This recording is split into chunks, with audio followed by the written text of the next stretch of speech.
So I've never done this in 15 minutes, so let's see if it's possible. It's a challenge for today.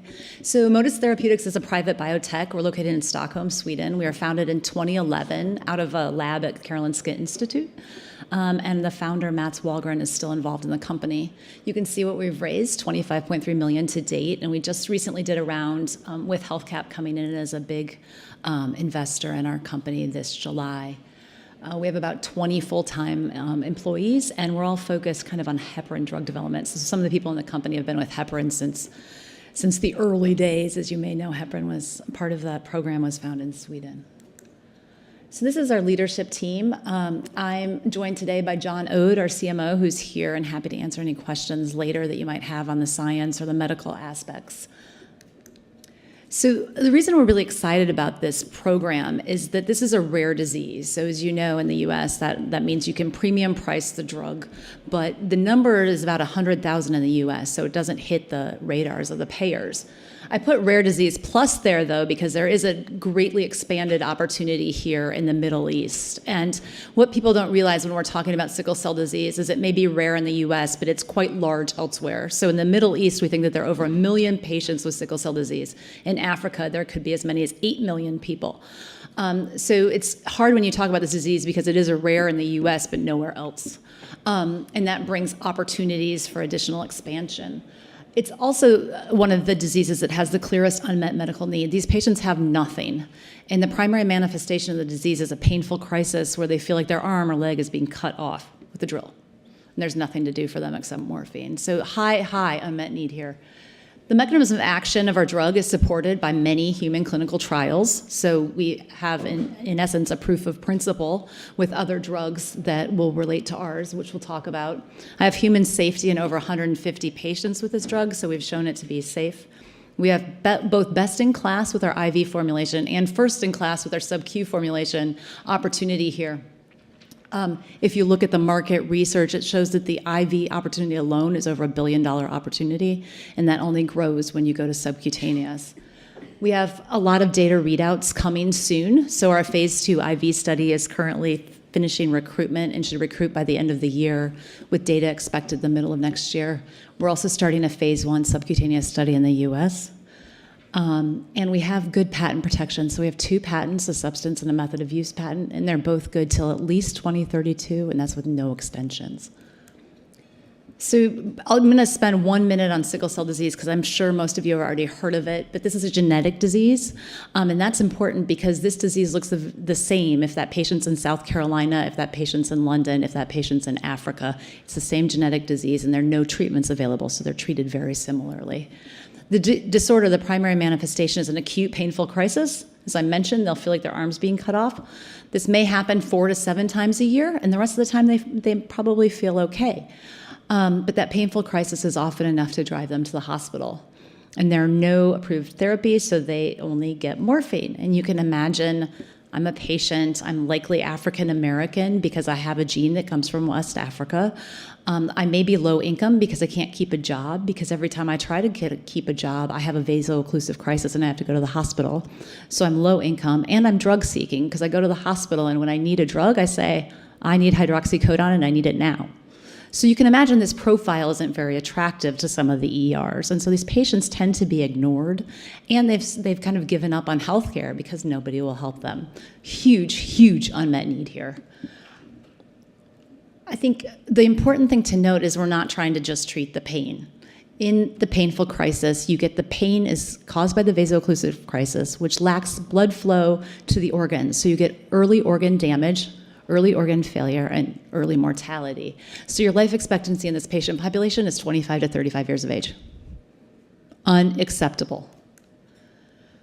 So I'll talk a bit about our mechanism, but the first thing I want to point out is that the one thing we know in sickle cell disease is that P-selectin is involved. P-selectin is an adherent protein that causes kind of the stickiness of these cells to clump together.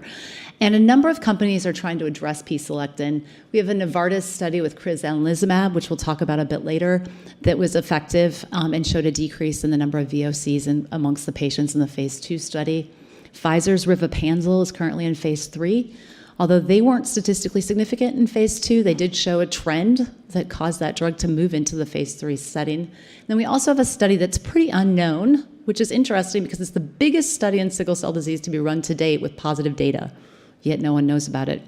This study was run in Saudi Arabia, and 250 patients. It was placebo-controlled randomized study, and they showed actual efficacy across all of their major endpoints. So they showed that they could get the patients out of the hospital faster. They showed that they could decrease the duration of their pain. And they showed that they could decrease their intensity of their pain. It's not used. It's not used because it's dangerous. This is a low molecular weight heparin called tinzaparin, and these patients already have microvasculature complications, and if they're given tinzaparin at levels that are efficacious, they'll likely have some side effects. But that data was out there when we were looking at different indications, and that is great data for us because what we have in sevuprin is an engineered heparin. So what we've done with sevuprin is we've engineered heparin to be safe. So we've removed the pentasaccharide responsible for the anticoagulation and have a drug now that we believe maintains the efficacy that you see with heparins, but it doesn't have the dangerous side effects. So you can actually dose sevuprin about 20 times higher than you can dose a tinzaparin or another low molecular weight heparin. So we don't believe that we're competing with the heparins because there's no reason to do that. They're doing a fine job preventing DVTs and other things. But what we're doing is we're exploring other indications where you can't use a heparin because the microvasculature risk is too high. This is just a brief schematic, a cartoon of what we have here. We have a multimodal mechanism of action where we believe that there are 6 or perhaps more proteins involved. And the reason that this is important is we know that there are many proteins involved in the vaso-occlusive event. And you can see some of them here, von Willebrand, thrombospondin, fibronectin, et cetera, and the P-selectin, E-selectin, and L-selectin. And what we think sevuprin is doing is binding to these proteins and stopping the vaso-occlusion from happening.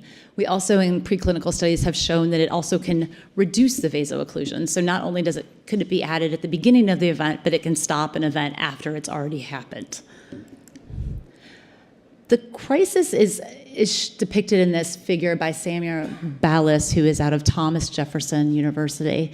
And here you can see in the red line is the vaso-occlusive crisis. And you can see over the first few days on the bottom, it's kind of low, and the patient may be trying to treat their pain at home. They're hydrating, they're sleeping, they're taking NSAIDs. And then the pain starts to crescendo, and that patient decides that they have to go into the hospital and get some more help. And that hospitalization may last 5 to 7 to 10 days. The pain will finally subside after having hydration, opioids, et cetera, and the patient will go home.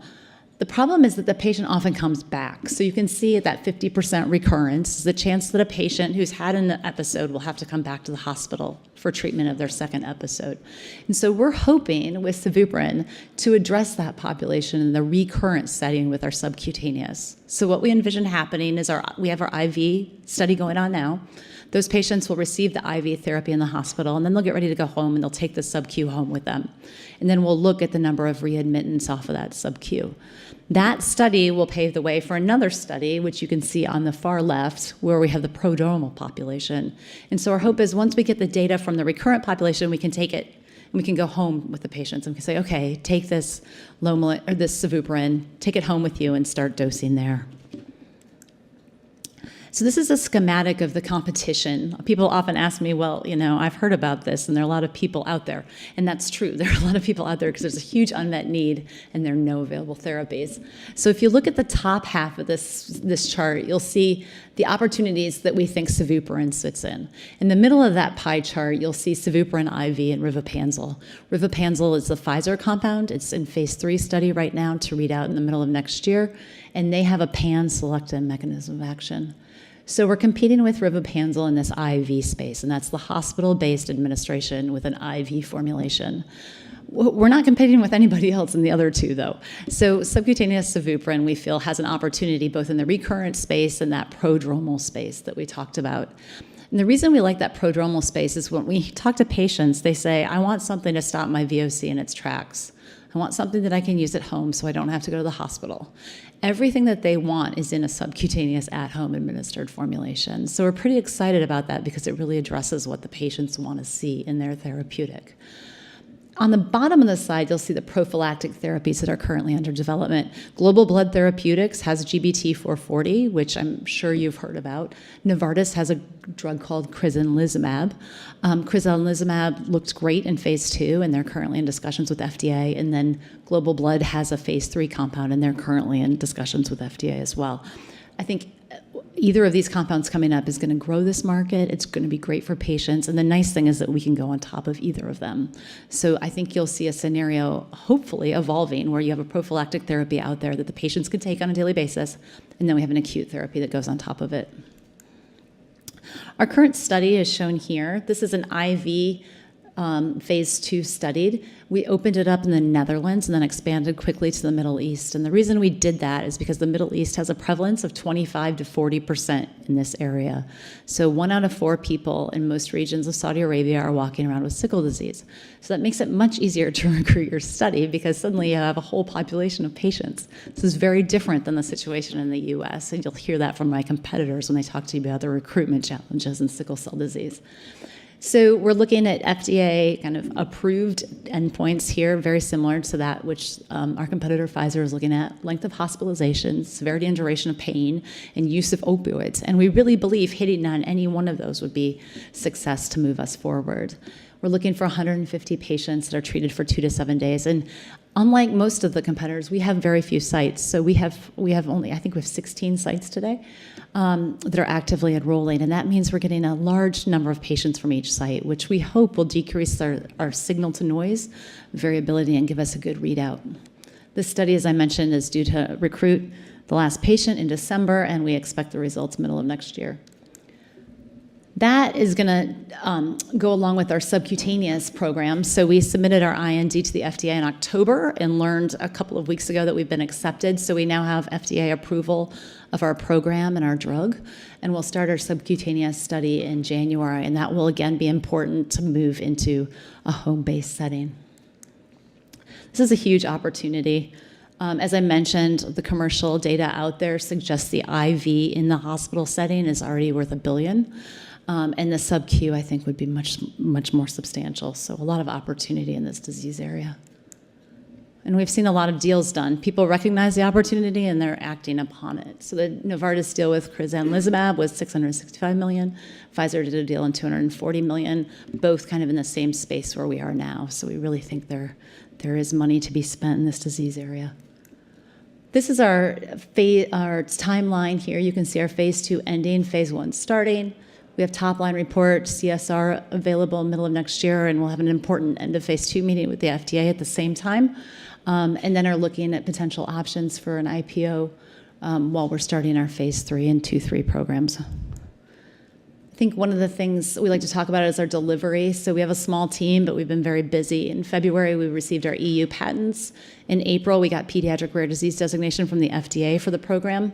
In July, we did a big deal with HealthCap, a very well-renowned EU investor, and in November, our IND was accepted. And you can see the upcoming milestones as well. This is our board of directors on the left and our investors on the right. You can see Karolinska Development Investment is a collaboration between Karolinska Development and Rosetta Capital, and they are 63% of the company.